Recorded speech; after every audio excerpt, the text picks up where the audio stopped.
We have to start recognizing male postnatal depression. To be honest with you, this started out as an opinion piece titled "Male Postnatal Depression Isn't Real." Because I thought I knew that it wasn't. You see, I thought that if a woman carried a baby for 9 months, or thereabouts, and then went through the stress and pain of birth, she was the one who was likely to suffer afterwards. And on some level, I still stand by that. Postnatal depression is a huge and terrible experience for a woman. It's still stigmatized and women still live in fear that they will have their children taken away from them if they admit that they are suffering. And the physical pain and sometimes resulting chemical imbalance of having a baby does rest exclusively with the person who gave birth.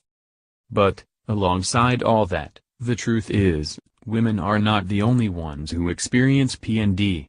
I learned, while trying to prove that men were attempting to hijack a female experience, that it is a very real and very frightening experience for a man. Male mental health is, a lot of the time, a shambles.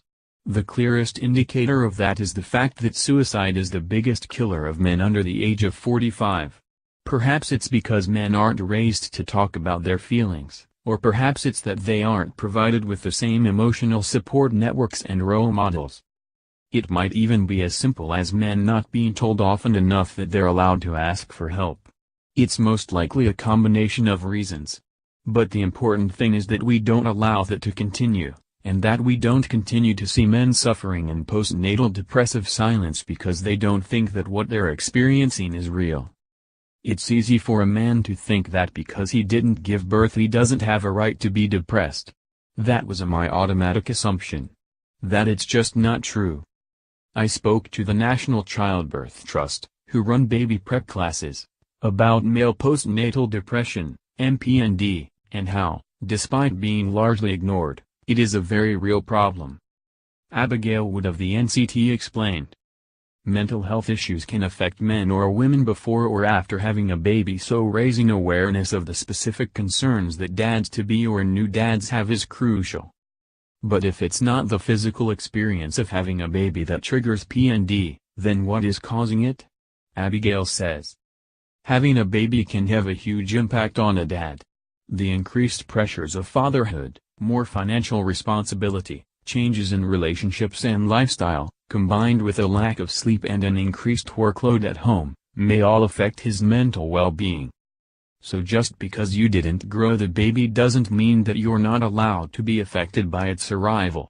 While pregnancy can be extremely stressful or traumatic, it can also be a joyful experience which some women find a privilege. Men can sometimes feel left out of it. Similarly, pregnancy can give a woman more of a sense of connection to what's about to happen. Her changing body feels like a preparation for being a mother. Whereas you don't experience that physical change preparing you. 10 Ways to Cope with Depression Fatigue. While watching Saving Private Ryan made me realize my mental illness was escalating. 10 Anxious Thoughts I Have Every Day. So what do we do about MPND? We should recognize that many men struggle with the pressures of becoming a dad and try to support them if they need help.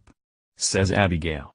Dads sometimes feel uncomfortable about opening up about their feelings, but doing so can often be the first step to recovery. Helping a partner with PND is even harder when you're struggling with getting to grips with becoming a new parent. We asked Abigail what she would suggest a new mother with a suffering partner did. If a new mom can't get her partner to talk to her about his mental health problems, then she could encourage him to speak to a family member, friend or GP. She might suggest he has a look at our website where there is lots of information and tips to help men find the support they need. It's also worth making sure that your partner is aware of CALM, the UK's only charity devoted specifically to male mental health. Shouting men down when they talk about their mental health is never okay. It's easy to think about parenthood and end the thought with motherhood. If we want men to increasingly step up and take responsibility for childcare, then we also have to recognize that it takes 2 people to make a baby, and both of those people are affected by its arrival. More, the benefits of peer support, why talking to somebody else with lived experience of mental illness is invaluable. More, 5 men explain why Movember is so